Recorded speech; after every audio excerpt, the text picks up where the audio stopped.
Fine, चलो बाल मित्रों अपनी जर्नी आगे बढ़ाते हैं, है ना। ऑलराइट, सो टिल यस्टरडे हमने जर्नी जहाँ पर लेके चले हैं वो डाइहाइब्रिड क्रॉस जो हमने ऑलरेडी खत्म कर लिया है। Fine, so there are few rules what we have seen with respect to inheritance mechanism. Two rules, law of dominance and law of segregation based on monohybrid cross. Third law, law of independent assortment, that is based on dihybrid cross. Okay, उनको हम एक side में अभी रखते हैं and we start thinking on the character and gene interrelationship. If suppose there is a character, that character, any of the character I mean, is controlled by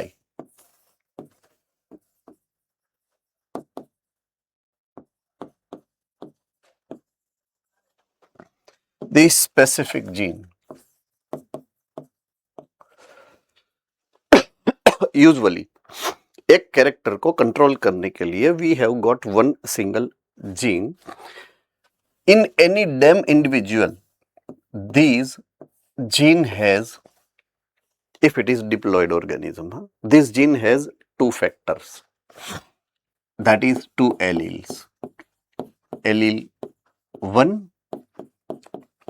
and allele 2. There are two types of these allele can be possible, right? These alleles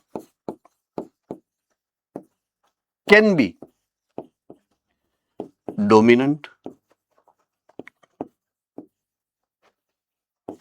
or it may be recessive.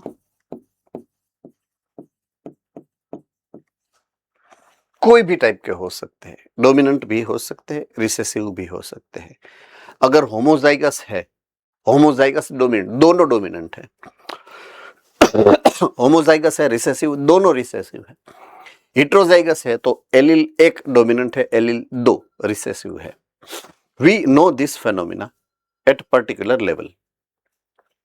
Alright, अब मुझे ये mechanism आपको समझानी है कि कैसे ये दो फॉर्म्स क्रिएट हुए हैं. दो ऑल्टरनेटिव फॉर्म क्यों हैं? दोनों डोमिनेंट, दोनों रिसेसिव, दोनों एक डोमिनेंट एक रिसेसिव, फॉर्म्स तो दो हुए ना. तो दो फॉर्मेट आए कहां से? What is mechanism which have divided them into two sub categories, dominant and recessive. कोई भी एलील दो कैटेगरी के क्यों बने, कैसे बने? Fine, okay, so let us think our basic idea with the time from where any character has started to build in a single organism, right? Initiation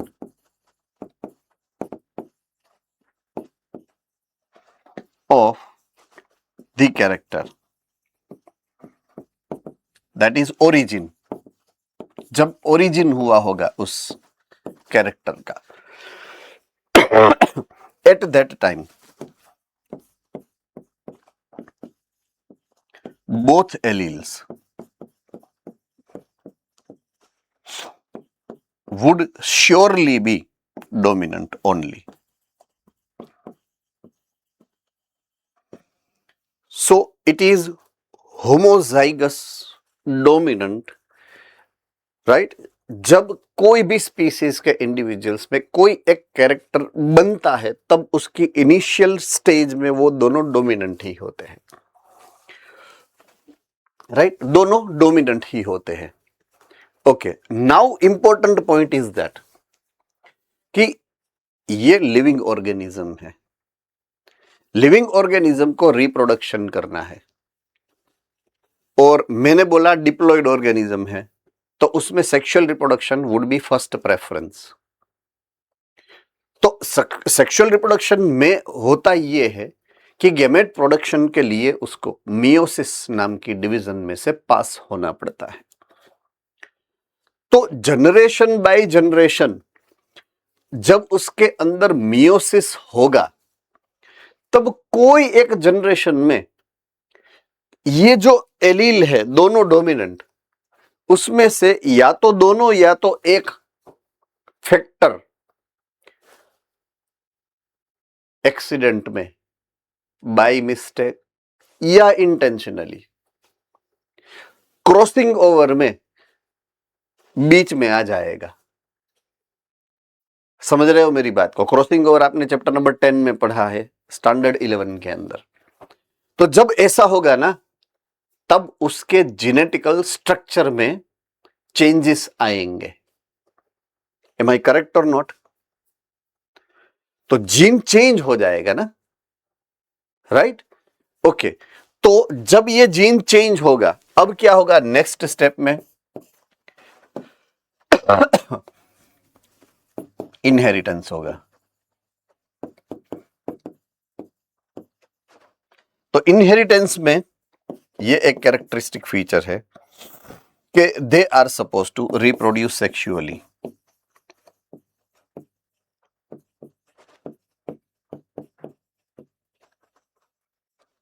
By meiosis, and that produces or that brings about the variation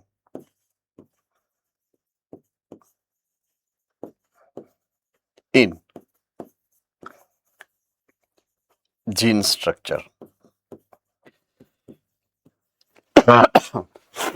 gene के structure में change हो जाएगा। I hope I am very clear.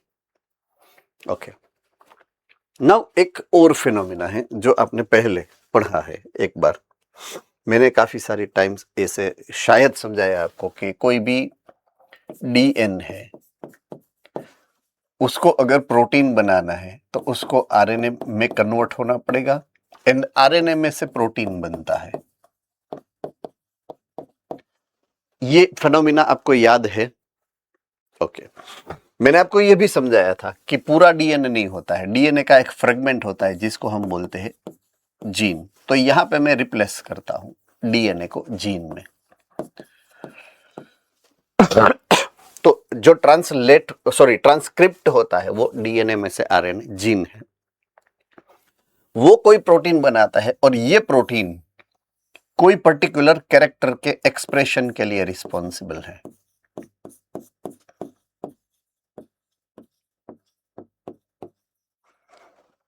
That is structure या function, दोनों में से कोई भी। तो कैरेक्टर,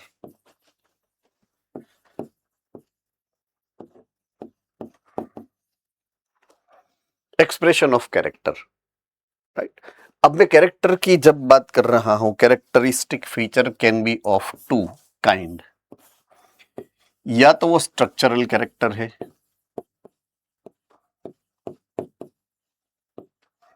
या तो वो फंक्शनल कैरेक्टर है।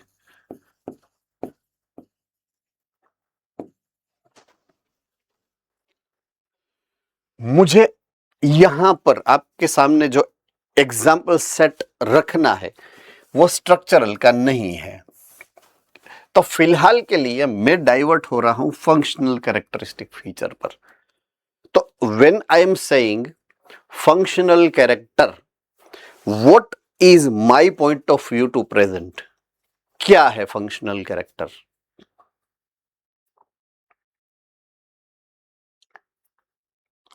What function I am talking about right now?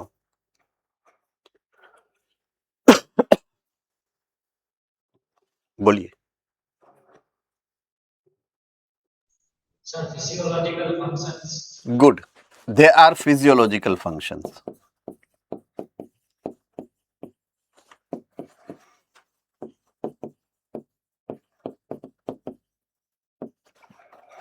Physiological functions को परफॉर्म होने के लिए करना पड़ता है मेटाबॉलिज्म। मेटाबॉलिज्म को कंट्रोल करता है प्रोटीन जिसका नाम है enzyme.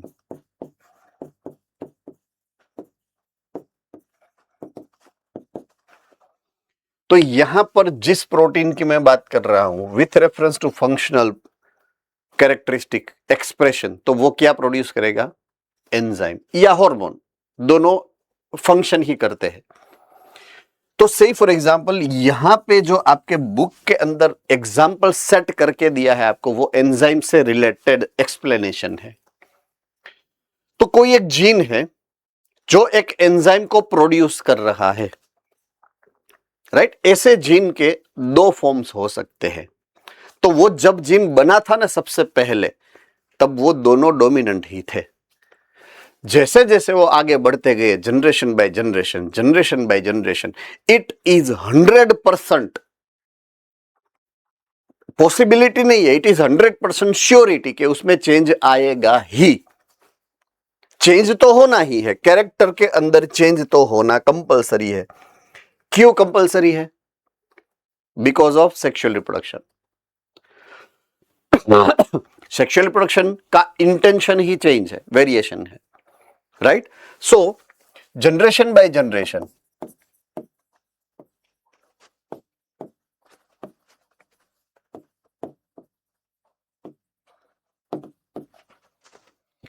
it will bring change.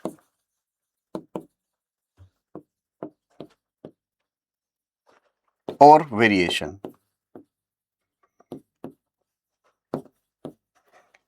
Now, what is the process behind this variation? It is crossing over of meiosis. Fine. ये तो हमको पहले से ही पता है. That is by crossing over.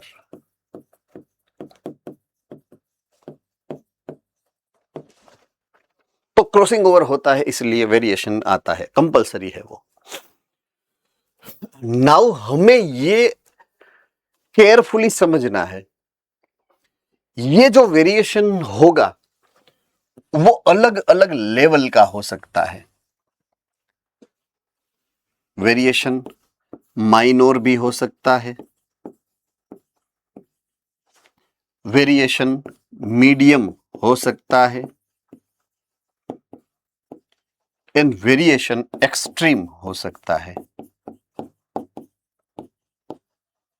ये 3 लेवल में ये हो सकता है, राइट? समझ में आ रही है बात? चलिए अब मैं दूसरे नॉर्मल हमारे डे टू डे लाइफ के एग्जाम्पल से समझाना आपको चाहूंगा. रेडी? आपकी एक पेन आपने लिया है, अभी नई नई लेके आए हैं पेन, राइट? उसका कैप है, कैप, ढाकना. ढाकना का वो जो होता है ना, वो हम खिस्से में भराते हैं, वो टूट जाता है. तो उससे आपके लिखने, लर्निंग प्रोसेस में क्या फर्क पड़ेगा? क्या आप जो लिखना चाहोगे, आप ये एक्सट्रीम लिखोगे तो वहां पे बैकस्ट्रीम लिखा जाएगा, ऐसा कुछ होगा? कुछ नहीं होगा. आप जो लिखना चाहोगे वही लिख सकते हो ना. चेंज तो हुआ है, लेकिन हुआ ऐसा है जो आपको नड़ता नहीं है कहीं पर भी. इसको ये बोलते हैं. होता तो है ही, जब आपने शॉप से उसको परचेज करके आपके खिस्से में रखा, उसके बाद उसमें कुछ ना कुछ तो चेंज होगा ही. वो ओल्ड होगी, उसकी इंक खत्म होगी, कुछ ना कुछ तो चेंज होगा ना. क्यों? क्योंकि आप उसको यूज करने के लिए तो खरीदा है, यूज करोगे तो वपराएगी, तो आप वहां पे कुछ ना कुछ तो चेंज देखने को मिलेगा ही आपको. सो माइनर चेंज तो होगा ही. अब लिखते लिखते आपके हाथ से वो छटक गई, या बाजू वाले ने धक्का जोर से दे दिया और नीचे गिर गया और पॉइंट बटक गया,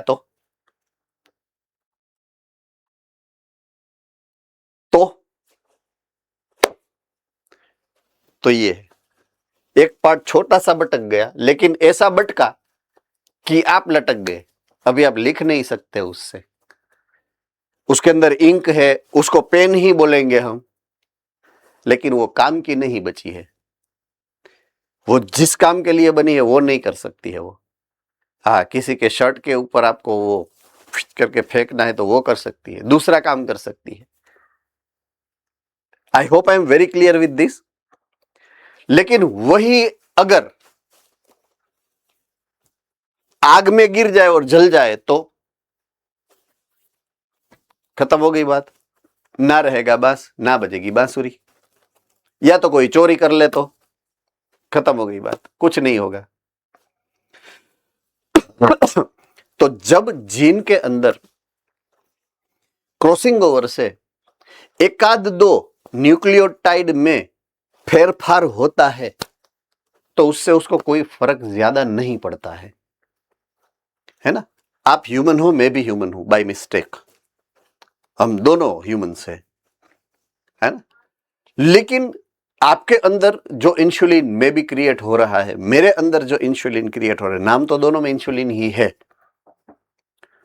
लेकिन दोनों का जीन बाजू बाजू में रखूंगा सिमिलर कभी नहीं हो सकता है। It is not possible, because ये तो कंपलसरी है। ऐसी माइनर मिस्टेक तो हम में होगी ही, लेकिन फिर भी हमारे अंदर वो इंसुलिन बन रहा है जो आपके अंदर बन रहा है। वही काम मेरा इंसुलिन भी कर रहा है जो आपका इंसुलिन कर रहा है।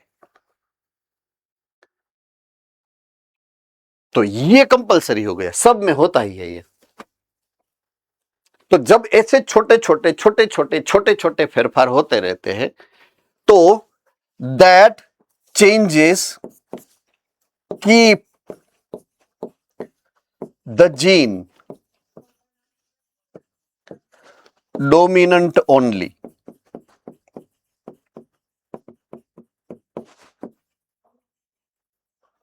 क्यों? क्योंकि वो एक्सप्रेस तो हो ही रहा है ना।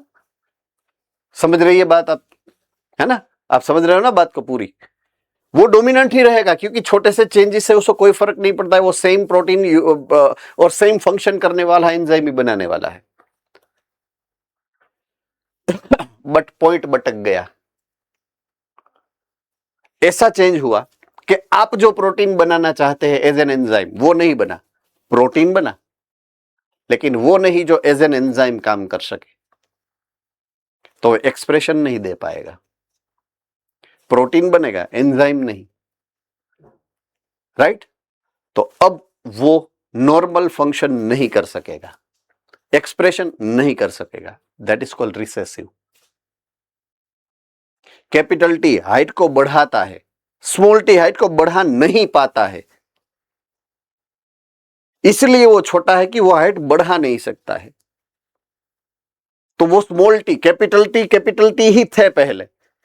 Generation by generation generation forward होते होते होते होते बाई मिस्टेक छोटी छोटी छोटी मिस्टेक बड़ी हो गई, तो ऐसी हो गई कि वो भूल गए। तो स्मॉल टी हाइट को बढ़ाने की प्रोसेस को भूल गए हैं, तो वो डोमिनेंट हो गए small T. I hope I am very very very clear with this.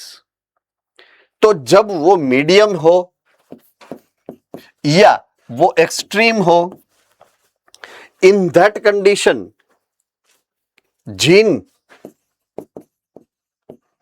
Express होता है,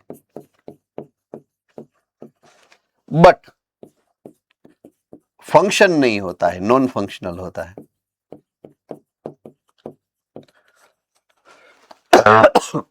उसका मतलब यह है फंक्शन नहीं होता है तो वो क्या काम का आपका, है ना? So it will change the gene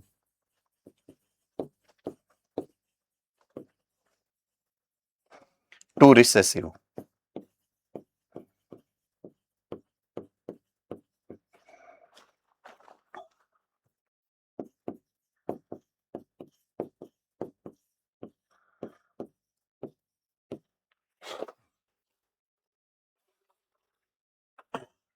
यहां पर जीन एक्सप्रेस ही नहीं हो सकता है।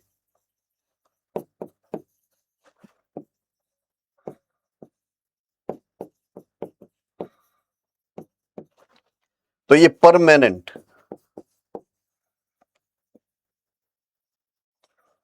रिसेसिव हो गया।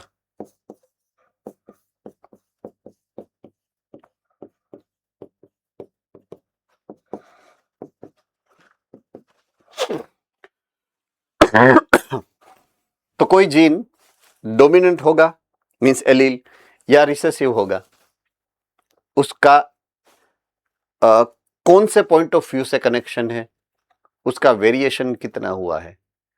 कम वेरिएशन हुआ है it will be dominating, and अगर ज्यादा वेरिएशन हुआ है तो वो रिसेसिव बन जाएगा।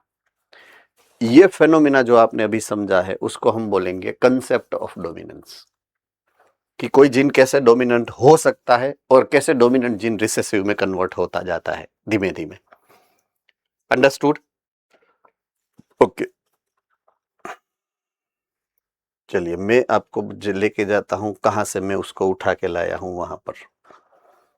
कंसेप्ट ऑफ डोमिनेंस दिया कहां पर है, ढूंढने जाना पड़ेगा मेरे को 4-5 दिन आगे।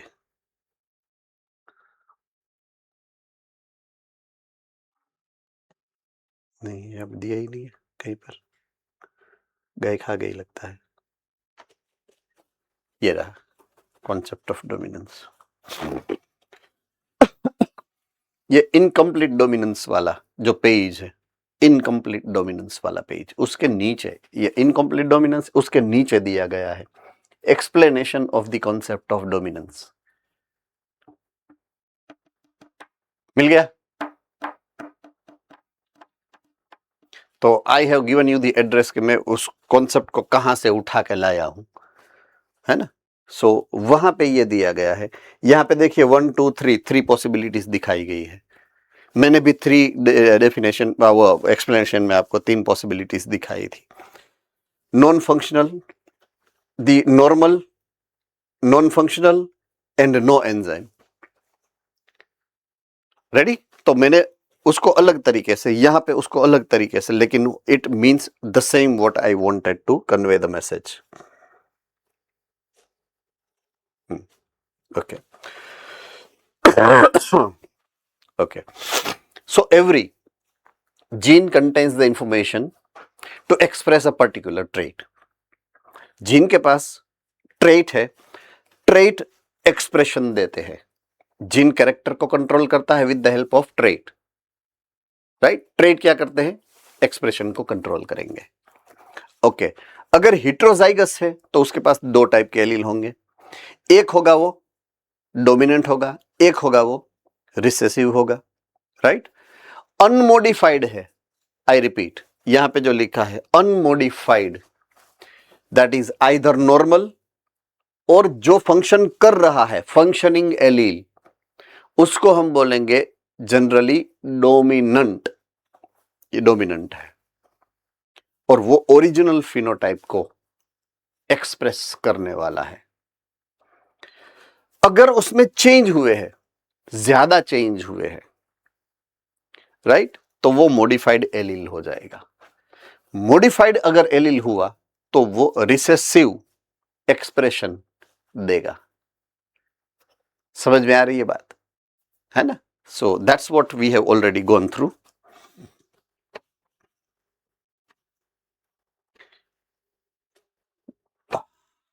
ये मैंने जो आपको समझाया उसका यहाँ पे एक्सप्लेनेशन दिया गया है। कंसेप्ट ऑफ डोमिनेंस जो आपको मैंने बोला क्या, वहां से मैंने लिया है उठाकर, तो उसमें ये सब दिया है। तो let us consider a gene that contains information for producing a particular type of enzyme. कोई एंजाइम प्रोड्यूसिंग जीन को लिया है, उसके नॉर्मल एलील जो होता है, नॉर्मल एलील मतलब डोमिनेंट एलील, नॉर्मल एलील है, राइट, वो क्या करेगा? नॉर्मल एंजाइम प्रोड्यूस करता है। जब उसमें मॉडिफिकेशन आता है तब वो प्रोड्यूस नहीं करेगा। तो आपके पास 2 ऑप्शन है, राइट, या तो वो नॉर्मल है या तो वो नॉन फंक्शनल है। नॉर्मल है उसका दूसरा यहां पे लिखा है लेस एफिशिएंट, राइट। तो उसमें मॉडिफिकेशन तो हुआ है, कितना मॉडिफिकेशन हुआ है? छोटा सा मॉडिफिकेशन है जिससे कोई फर्क नहीं पड़ता है। इन शॉर्ट, आपका अगर हाथ है उसमें 5 उंगलियां है, अगर ये टचली उंगली आपकी कट गई तो आप लिख तो भी सकते हो, लेकिन 4 उंगली आगे से कट जाएगी तो आप लिख बाद में नहीं सकते हो। तो वो छोटी सी एक वो एबनॉर्मालिटी है, उससे आपकी मेथड या तो प्रोसेस को कोई फर्क नहीं पड़ेगा, राइट। तो वो नॉर्मल और less efficient enzyme. So in this case modify allele, देखिए एलील का मॉडिफिकेशन तो हुआ ही है, लिखा है यहां पर मॉडिफाइड एलील। मॉडिफिकेशन नहीं होता है ऐसा पॉसिबल ही नहीं है सेक्सुअल रिप्रोडक्शन में, मॉडिफिकेशन तो होता ही है। तो modified allele will produce the same phenotype, unmodified जैसा ही होगा वो, मींस ओरिजिनल जो सबसे पहले बना था ना, वो जो एक्सप्रेशन देता है ना, ऐसा ही एक्सप्रेशन यहां पे आपको देखने को मिलेगा। मैंने अभी बोला था ना कि मेरे में भी इंसुलिन प्रोड्यूस होता है, आप में भी इंसुलिन प्रोड्यूस होता है, लेकिन हम दोनों के जीन को बाजू बाजू में रखोगे तो थोड़ा सा तो चेंज होगा ही। So this modified allele is equivalent to unmodified allele, दोनों ऑलमोस्ट सिमिलर है। क्यों? दोनों एक्सप्रेस हो रहे हैं, यस। दोनों सेम कैरेक्टर दे रहे हैं, यस, सिंपल। बट अगर थोड़ा सा ज्यादा मॉडिफिकेशन हो गया तो in this case the phenotype will dependent only on the function of the unmodified allele. अगर एक मेरे पास मॉडिफाइड एलील है, एक अनमॉडिफाइड एलील है, तो मॉडिफाइड एलील तो एक्सप्रेशन दे ही नहीं रहा है, नॉन फंक्शनल या तो नो एंजाइम, तो वो फंक्शन कर ही नहीं सकता है। तो कौन फंक्शन करेगा? जो अनमॉडिफाइड वाला है, हेटेरोजाइगस स्टेट की बात कर रहे हैं हम। तो हेटेरोजाइगस स्टेट में तो मेरे पास दो है, एक मॉडिफाइड है, एक अनमॉडिफाइड है।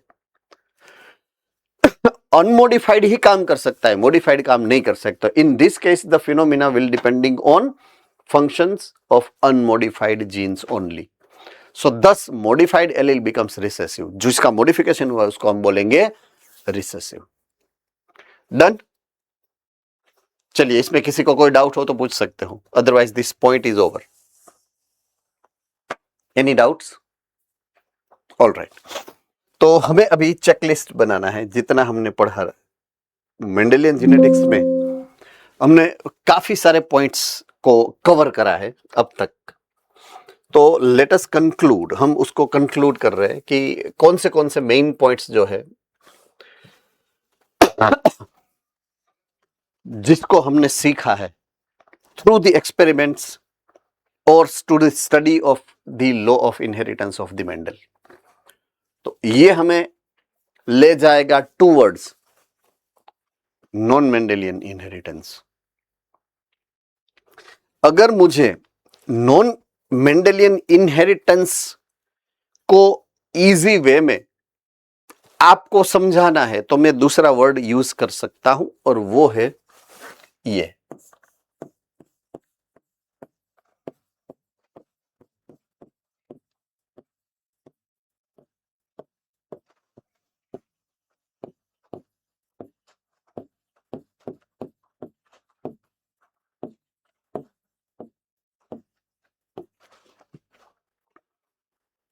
Exceptions of the Mendelian laws.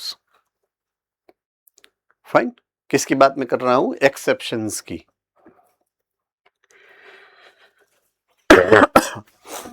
Okay, अभी एनी डेवलप्ड यानी कि डिप्लॉयड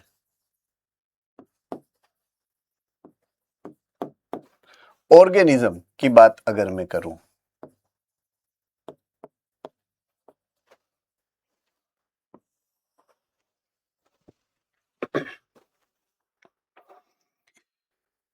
तो उसमें एक चीज है कि मैकेनिज्म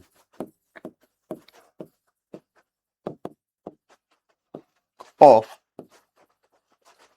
इनहेरिटेंस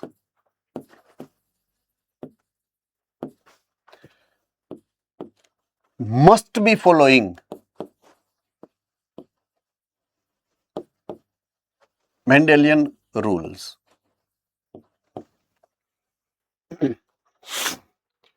कोई भी है, उसको उसके पास एक ही पाथवे है जो सजेस्ट किया है मेंडल सर ने, उसमें there is no other way out.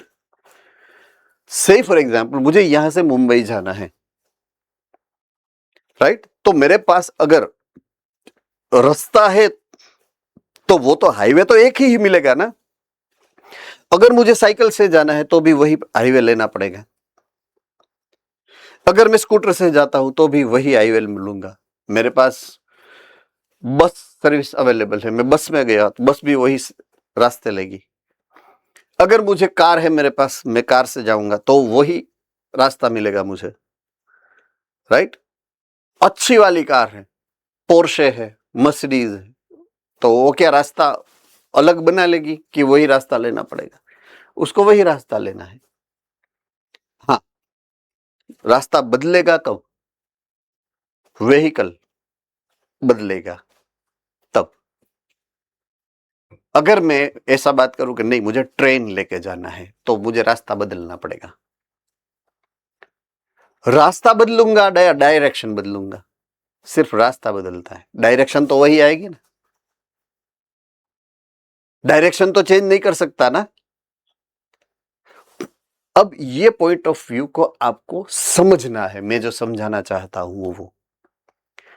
तो जब इनहेरिटेंस की बात है ना, इनहेरिटेंस, उसकी पैटर्न में क्या है, उसका डायरेक्शन आप बदल नहीं सकते हो, मोड बदल सकते हो आप बाई रोड जा सकते हो, बाई एयर जा सकते हो प्लेन लेके, बट डायरेक्शन तो जाना तो वहीं पे है ना,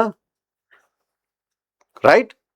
तो ये बात समझ लो आप, मैं जो समझाना चाहता हूं कि अगर मैं इनहेरिटेंस की बात कर रहा हूं तो कोई अगर ऑर्गेनिज्म है,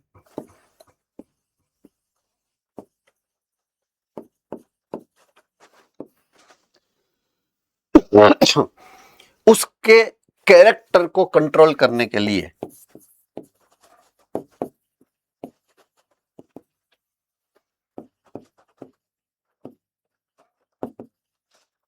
नेचर ने जो रास्ता अपनाया है वो ये है कि कोई एक कैरेक्टर है,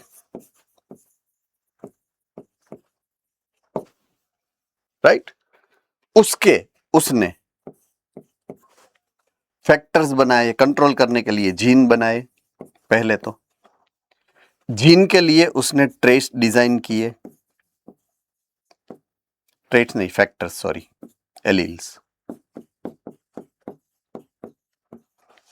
ये एलील जब बने तब दोनों डोमिनेंट ही थे। अभी हमने पढ़ा थोड़ी देर पहले ही, दोनों डोमिनेंट ही थे। एम आई करेक्ट और not? By course of evolution, जैसे जैसे टाइम बढ़ा तो वो रिप्रोडक्शन करते हैं, यस और नो? रिप्रोडक्शन करते हैं तो जनसंख्या, वस्ती, पॉपुलेशन इंक्रीज होती है, डिक्रीज होती है? इंक्रीज होती है, राइट। ओके, तो मैं आगे बढ़ रहा हूं सेकंड स्टेप में। तब वो कैरेक्टर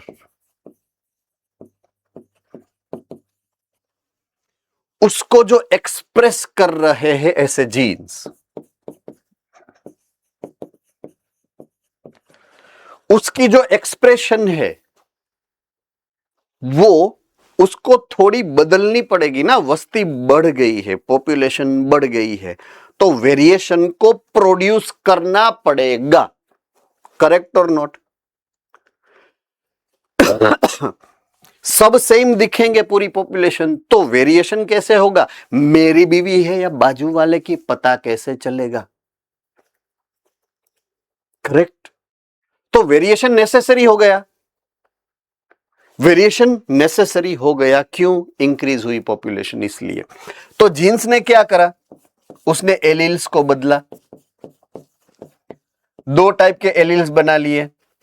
एक एलील बना डोमिनेंट, एक एलील बना रिसेसिव। तो रिसेसिव ने अपनी एक्सप्रेशन अलग कर दी, इसकी अलग, इसकी अलग। ये टॉल प्लांट हुआ, ये ड्वार्फ प्लांट हुआ, बदला ना। ये गोरी, ये काली, है ना। अब तो 12th में समझाना थोड़ी ना पड़ेगा आपको मैं किसकी बात कर रहा हूं, है ना। मैं काऊ की बात कर रहा हूं, COW।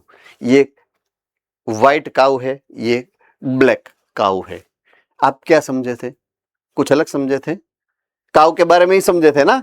Yes, I am right, है ना? सो डोमिनेंट एंड रिसेसिव एक्सप्रेशन की डिग्री लेवल को हमने इंक्रीज कर दिया, और आगे टाइम गया और पॉपुलेशन बढ़ी, तो कैरेक्टर की एक्सप्रेशन को बढ़ाना पड़ेगा या घटाना पड़ेगा? बढ़ाना पड़ेगा, राइट?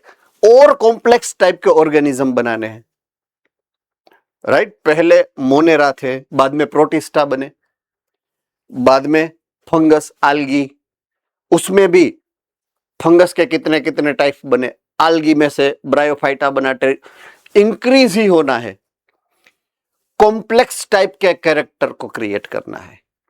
जब वहां पे मैं जाऊंगा कॉम्प्लेक्शन पे, मुझे और कॉम्प्लेक्स एक्सप्रेशन देने हैं, तब ये दो इनफ नहीं होंगे, they are not enough to produce varieties of the variations. मुझे एक्सप्रेशंस को बढ़ाना है, तो इन दैट केस मेरे पास क्या ऑप्शन है? देखिएगा, समझिएगा, जानिएगा, वेरी इंपॉर्टेंट है मेरे लिए, अपने लिए। तो यहां पर जो थर्ड कैटेगरी है, वहां पे कैरेक्टर्स, उसके जीन्स, उसके एलील्स सिर्फ दो ही नहीं चलेंगे, मोर देन 2 एलील।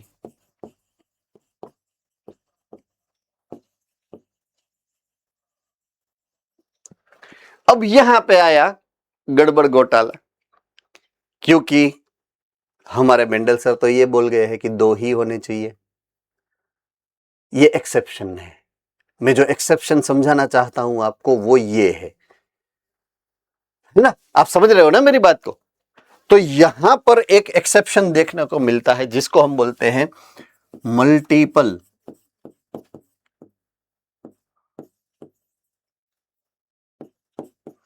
एलील्स।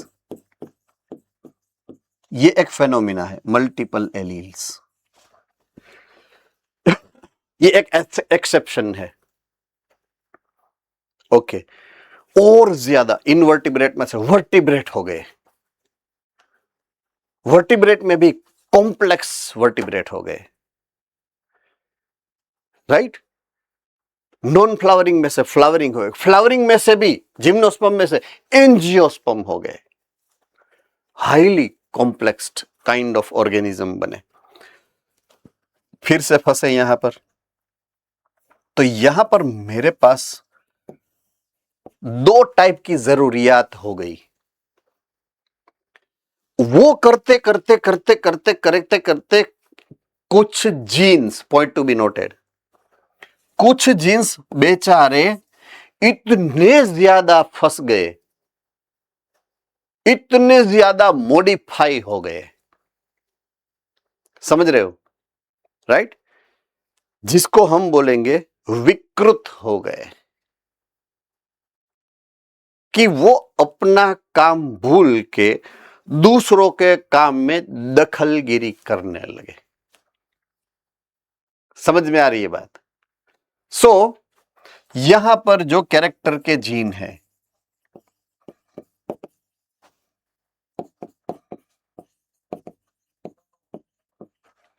अब वो 2 एलील वाले हैं या 2 से ज्यादा एलील वाले, irrespective of this,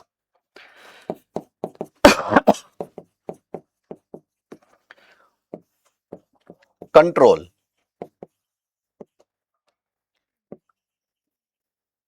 more than 1 function. इसको म्यूटेशन, अपनी इंग्लिश लैंग्वेज में म्यूटेशन बोलेंगे हम, तो म्यूटेंट हो गए, तो वो एक से ज्यादा फंक्शन को कंट्रोल करेंगे, राइट? अब मेंडल सर ने ऐसा कहा था कि एक जीन एक ही कोई भी कैरेक्टर को ही कंसर्न करता है, कंट्रोल करता है, बट यहां पे दूसरों के काम में टांग अड़ाना चालू कर दिया उसने। इसको बिगड़ी हुई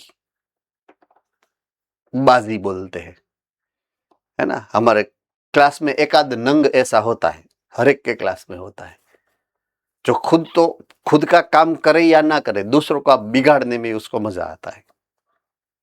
आपने बचपन से अभी तक ऐसे काफी सारे नंग देखे होंगे, वो ये है। तो एक से ज्यादा,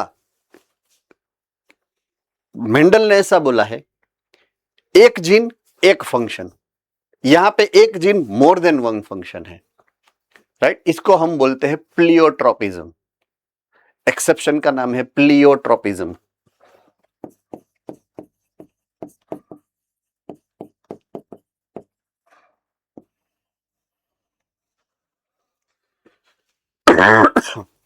क्या है प्लियोट्रोपिज्म? ओके, फिफ्थ कैटेगरी में क्या हुआ? कैरेक्टर को कंट्रोल करने वाले जीन्स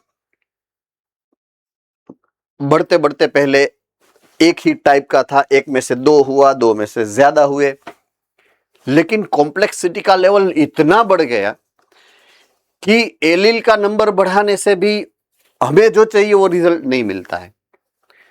तो अब एलील का जितना हमने वेरिएशन प्रोड्यूस करना था कर लिया, तो अब हमें उसके एक ऊपर के लेवल को टारगेट करना पड़ेगा, तो वो है जीन। एलील का नंबर बढ़ा के देख लिया हमने, लेकिन उसके बस की बात नहीं है। हमें जब वैरायटी चाहिए हो तो हमें किसका नंबर बढ़ाना पड़ेगा? जीन का। एक कैरेक्टर के मल्टीपल एक्सप्रेशन के लिए मैंने जीन्स के नंबर बढ़ा दिए, मींस कैरेक्टर एक जीन ज्यादा। अगेन वो मेंडल के रूल्स के उल्टा सब है। मेंडल तो ये बोलते हैं कि कोई एक कैरेक्टर को कंट्रोल करने की एक ही जीन है, राइट। यहां पे मोर देन वन जीन है। तो एक कैरेक्टर, मेनी जीन्स, सबके दो दो एलील्स। तो जितने ज्यादा जीन्स उतने मल्टीप्लिकेशन में इनटू 2 एलील्स। 2 जीन है तो 4 एलील हो जाएंगे, 3 जीन है तो 6 एलील हो जाएंगे, राइट। एंड ऐसा जो एक्सेप्शन है उसका नाम है मल्टीपल जीन्स। नहीं, नाम भूल गया मैं, लिखा हुआ देखो मेरे पास तो है यार, ये रहा, पॉलीजेनिक इनहेरिटेंस।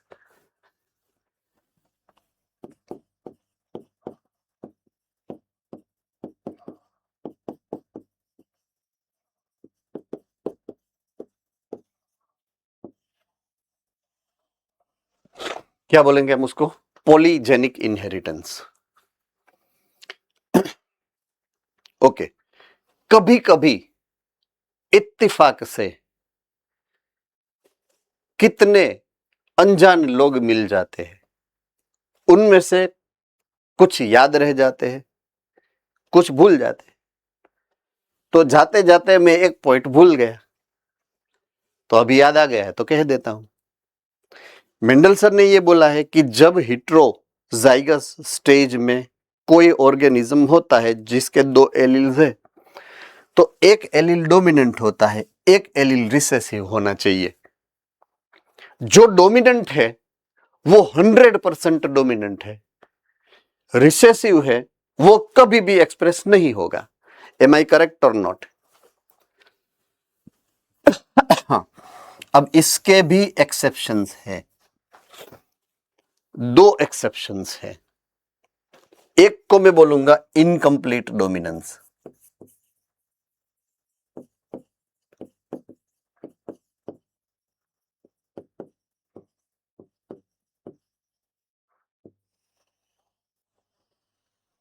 और एक है कोडोमिनेंस।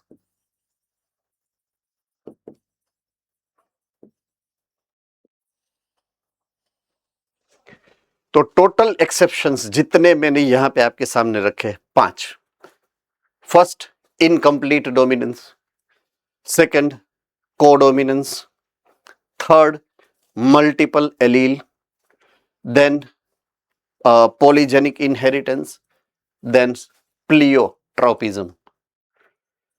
डन। ये 5 टाइप के different kind of exceptions of Mendelian rules.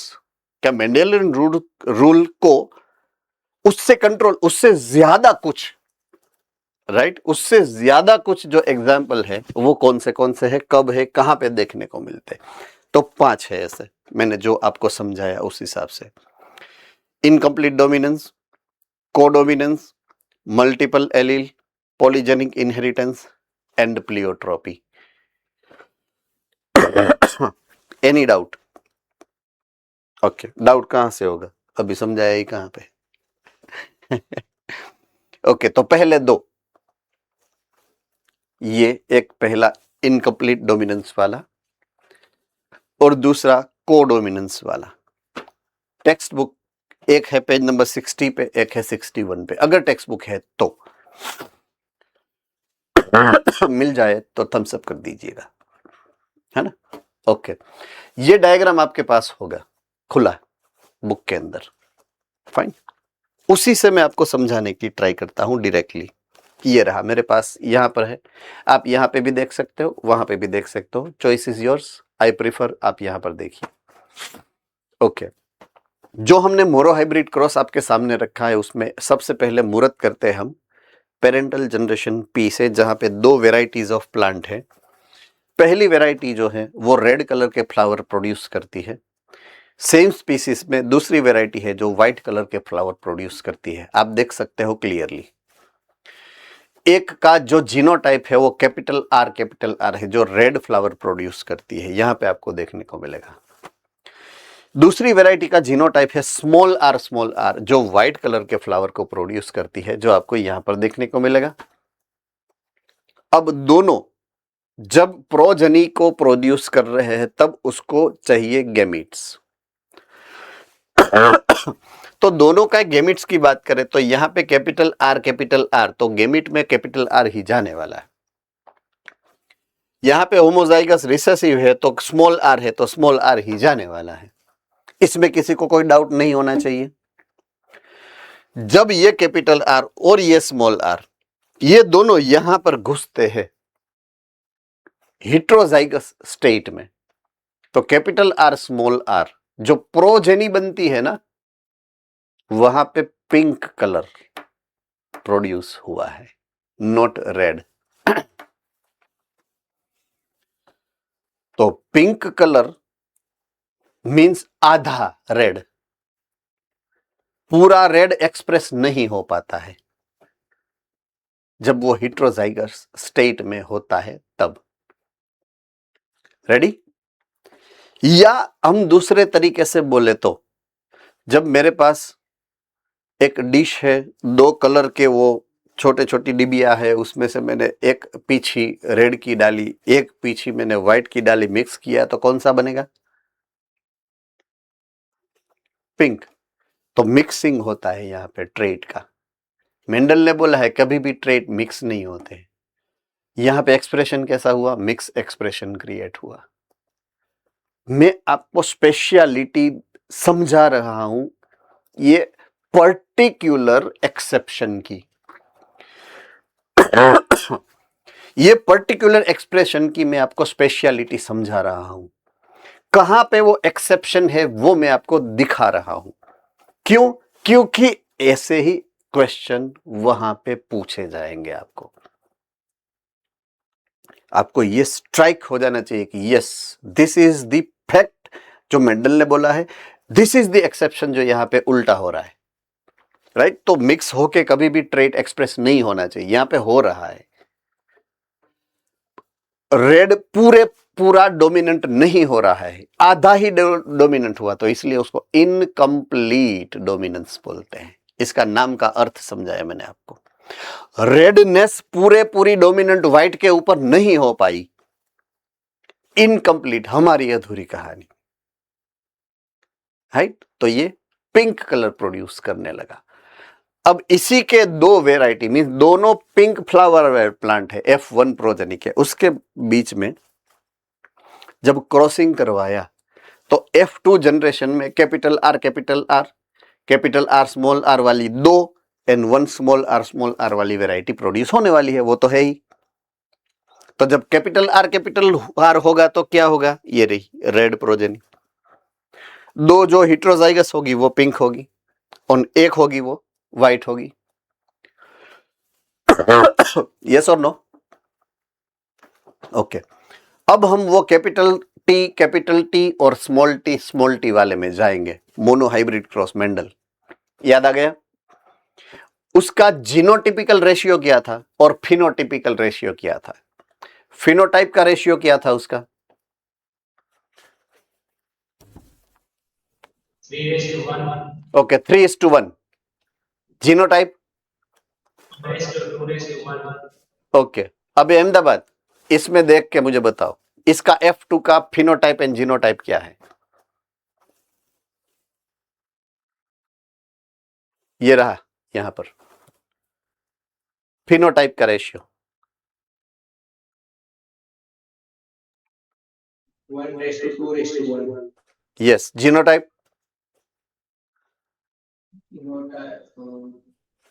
1:2:1. Same. Exception. कहां कहां पर एक्सेप्शन है वो मैं आपको समझा रहा हूं, राइट? तो अगर मैं आपके लिए क्वेश्चन ऐसा बना लूं कि मेरे पास एक ऐसा प्लांट है जिसके फिनोटिपिकल रेशियो 1:2:1 है, तो ये प्लांट इस टाइप का होगा। ABCD कुछ भी मैं लिख रहा हूं, से फॉर एग्जाम्पल। तो जब मैंने 1:2:1 लिखा ना कहां पे क्वेश्चन में, तो आपका दिमाग ब्लिंक क्या करेगा पता है? Genotype ratio. वो फिनोटाइप के रेशियो की तरह लेगा ही नहीं उसको। समझ में आ रही है बात मेरी? तो आप क्वेश्चन में गोथा खा जाओगे, कोई रॉन्ग आंसर टिक करके आओगे। तो this is very very logical important point की जो आपके लिए कंफ्यूजन क्रिएट करके आपके मार्क्स को कट डाउन कर सकता है। ऐसे पॉइंट है ये। एक्सेप्शंस वाले जितने पॉइंट होंगे वो सब ऐसे ही है। तो मैं पहले से ही आपको वार्निंग देके समझा रहा हूं आपको कि ये आपको केयरफुली रीड करना है। रेशियो के आगे जो लिखा है वो आपको केयरफुली रीड करना है जब आप नीट के या तो कॉम्पिटिटिव एग्जाम के या तो आपके मॉक के टेस्ट पेपर दे रहे हो तब, ताकि आपके जो गलत होने के जो पॉसिबिलिटी है वो रिड्यूस हो जाए। Understood, right?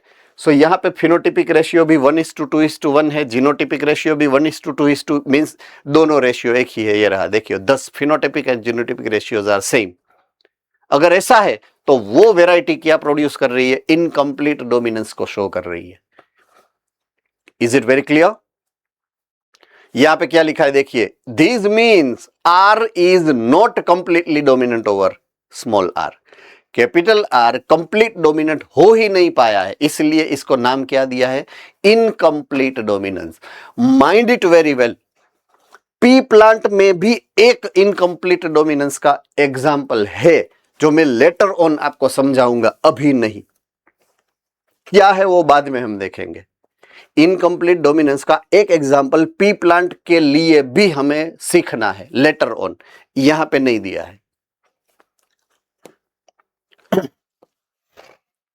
ऑल राइट, तो ये इनकम्प्लीट डोमिनेंस वाला जो आपका पैराग्राफ है उसमें से कौन सा एग्जाम्पल आपके सामने रखा है वो यहां पे है। सो इनटू द इनकम्प्लीट डोमिनेंस क्या होने वाला है? इनहेरिटेंस ऐसा है जहां पे offspring shows intermediary character, mix intermediary, right, between the two parental character. एक रेड है एक व्हाइट है तो वो पिंक प्रोड्यूस करेगा। अंडरस्टूड और नॉट? ओके, एग्जाम्पल लिखा है स्नैपड्रैगन, जिसका दूसरा नाम है डॉग फ्लावर या एंटीरेनम, वो एक, और दूसरा है मिराबिलिस जलापा और उसका दूसरा नाम है 4 o'clock प्लांट। ये दो प्लांट ऐसे हैं जो इनकम्प्लीट डोमिनेंस को शो करते हैं, उसके एग्जाम्पल में है। फाइन, आपको जो एग्जाम्पल है दिया गया वो रेड एंड व्हाइट फ्लावर वाला था, राइट, और वो है मिराबिलिस जलापा का। मिराबिलिस जलापा का एग्जाम्पल है आपकी बुक के अंदर जो दिया गया है वो ये। रेडी? तो ये हमने कंप्लीट करा। पहला पॉइंट वो था इनकम्प्लीट डोमिनेंस वाला। इसमें किसी को कोई डाउट है तो पूछ सकते हैं। पक्का नहीं है? ओके, दूसरे एक्सेप्शन की बात करें तो वो है को डोमिनेंस। अगेन यहां पर भी जीन एक है, एलील 2 है, वहां पे एक डोमिनेंट होता था लेकिन इनकम्प्लीट। यहां पे क्या होगा, दोनों डोमिनेंट होंगे और 100% होंगे। अब ऐसा कैसे हो सकता है? ऐसा कैसे हो सकता है? तो हो सकता है, मैं समझाता हूं आपको। आपने ये एनिमल को देखा होगा,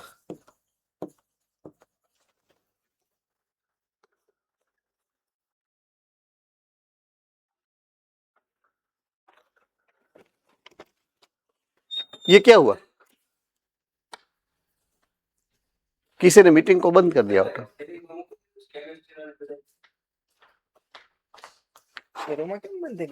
बने क्या पता।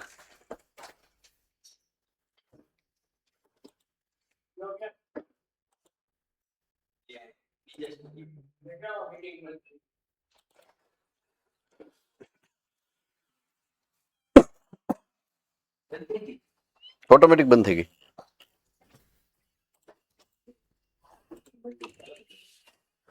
Recording in progress.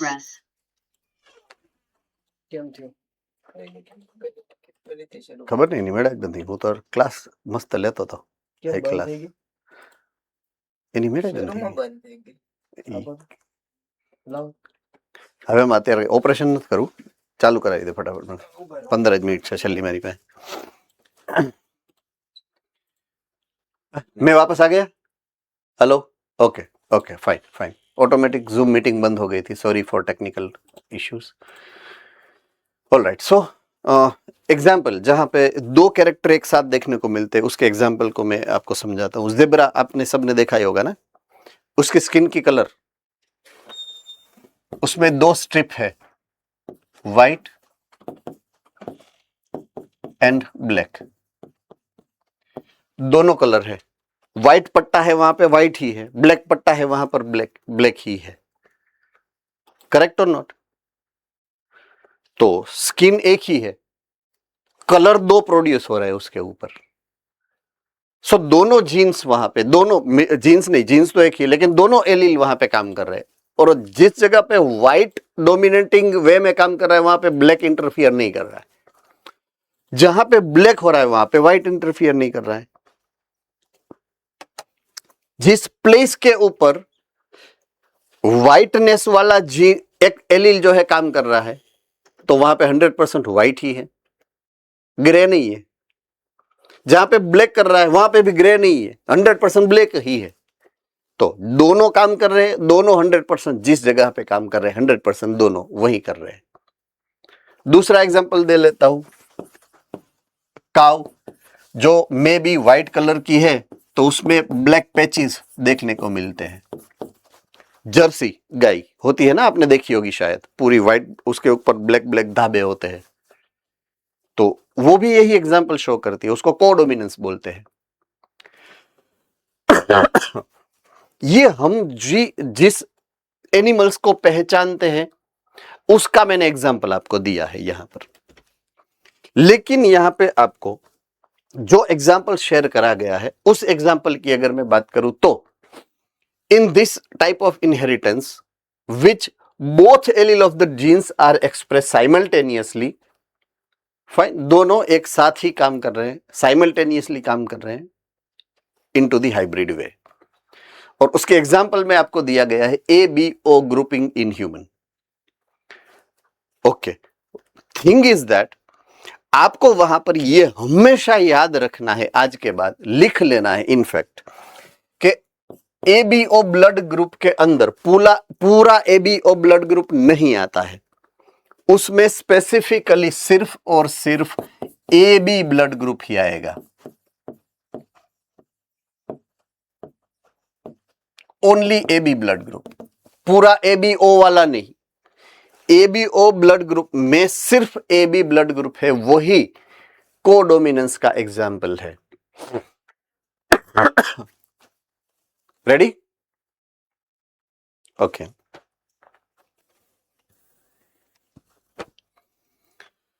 Fine. So ABO blood group are controlled by so blood group का जो कंट्रोल होना है उस जीन का नाम है जीन आई। क्या नाम है? Gene I. ओके, अब ब्लड ग्रुप जो कंट्रोल करता है वो जीन जो आई होता है, ओके, नाम कैरेक्टर का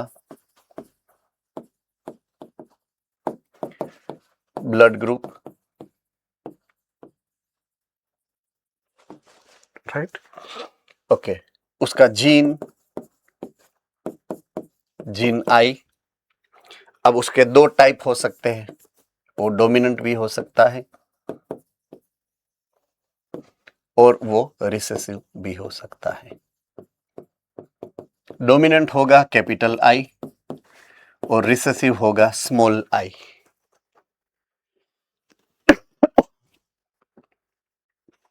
ओके, अब यहां पर जो आपको एक स्पेशल चीज समझनी है वो ये है कि ब्लड ग्रुप जो ए है या बी है उसके लिए आरबीसी के सरफेस के ऊपर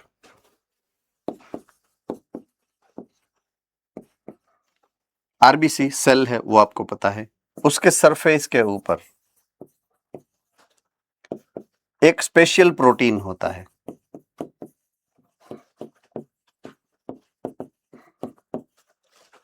एक स्पेशल प्रोटीन होता है जो है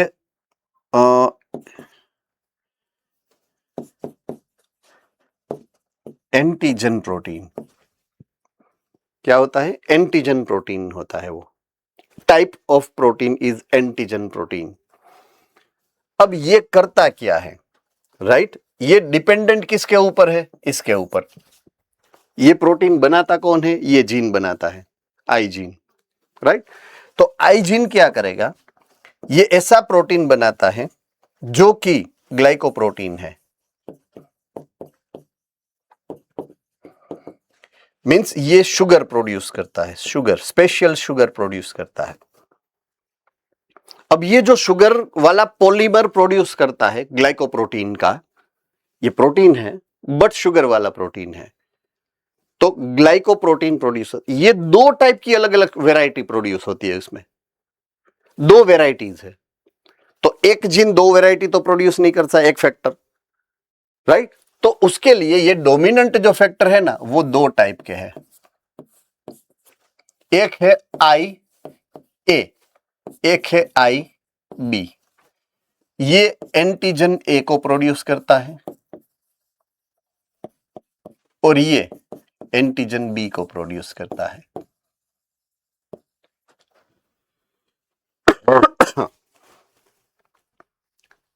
अब गौर करने वाली बात यह हो गई कि जीन एक है, एक दो तीन एलील है। एलील कितने हुए? तीन। इसको हम बोलेंगे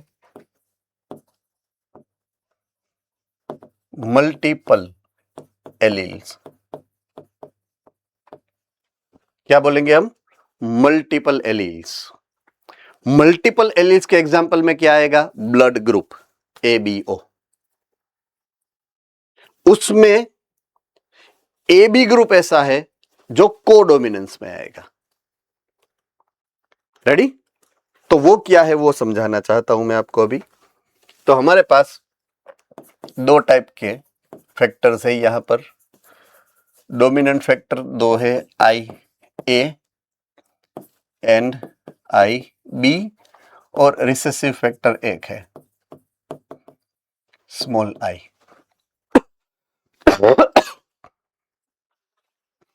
अब एक चीज कंपलसरी है, कोई इंडिविजुअल है, कोई इंडिविजुअल, माइंड इट, अगर कोई इंडिविजुअल है तो वो इंडिविजुअल के अंदर एलील मल्टीपल नहीं हो सकते, दो ही हो सकते हैं। क्यों? क्योंकि वो दो सेल के फ्यूजन से बना है। एक स्पर्म सेल है, एक एग सेल है, तो दोनों के पास एक ही फैक्टर होगा ना। तो मेरे अंदर या आपके अंदर फैक्टर तो दो ही हो सकते हैं मैक्सिमम। अवेलेबिलिटी ज्यादा है बट आपकी कैपेसिटी दो की ही है। तो से फॉर एग्जांपल मैं यहां से स्टार्ट करूं, यहां से, तो ये ऐसा भी हो सकता है IA दो इंडिविजुअल में दो IA हो सकते हैं, ये अपने साथ ही जोड़ी बनाएगा या ये इसके साथ जोड़ी बना सकता है, मींस IA IB। उसके पास तीसरा ऑप्शन भी है, यहां पे भी जा सकता है IA स्मॉल I। रेडी? अब आरबीसी के ऊपर जितने एंटीजन मिलेंगे उसके हिसाब से उसका नाम पड़ेगा। यहां पे एक ही टाइप का एंटीजन मिलता है, एंटीजन ए, तो इसका नाम है ए ब्लड ग्रुप। क्या नाम है? ए ब्लड ग्रुप, राइट? तो ये हो गया अपना जीनोटाइप।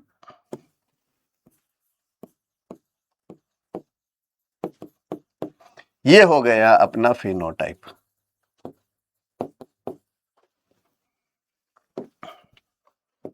ये हो गया ए बी ग्रुप। ये भी एक ही प्रोड्यूस करेगा, तो ये हो गया ए ग्रुप। अब इसकी बारी खत्म हो गई, इसका दाव खत्म, राइट? अब मैं इसकी बात कर रहा हूं, तो आई बी खुद के साथ जोड़ी बनाएगा, आई बी। अगर ऐसा है तो इसके पास एक ही एंटीजन होगा, वो होगा बी, तो ये बी ग्रुप है, ब्लड ग्रुप। ये ए के साथ जोड़ी बनाएगा, ये रहा, पहले से ही मौजूद है हमारे पास ए बी ग्रुप। और ये स्मॉल आई के साथ जोड़ी बना सकता है, आई बी स्मॉल आई, तो ये बनेगा अगेन बी ग्रुप। इसकी बारी भी खत्म हो गई, अब इसकी बारी आई, तो इसके पास एक ही ऑप्शन है, सबसे पहला खुद का, खुद के साथ अगर जोड़ी बनाएगा आई स्मॉल आई है तो वो कैरेक्टर प्रोड्यूस ही नहीं होगा, रिसेसिव कैरेक्टर है, तो ना ए एंटीजन होगा ना बी एंटीजन होगा, जीरो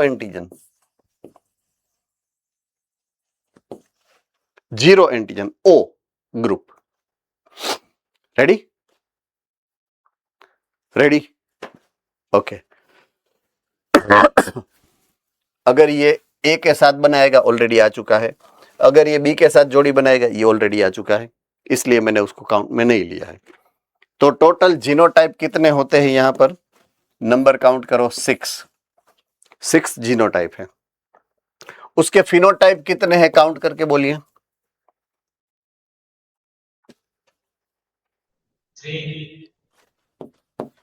4 ए बी ओ 4। बस इसी को नीट का क्वेश्चन बोलते हैं, नथिंग एल्स। इसके टोटल 6 जीनोटाइप है एंड 4 फिनोटाइप है एबीओ ब्लड ग्रुप के। क्यों? क्योंकि ये मल्टीपल एलील से कंट्रोल होते हैं, इसलिए ये उसका रीजन है। फाइन?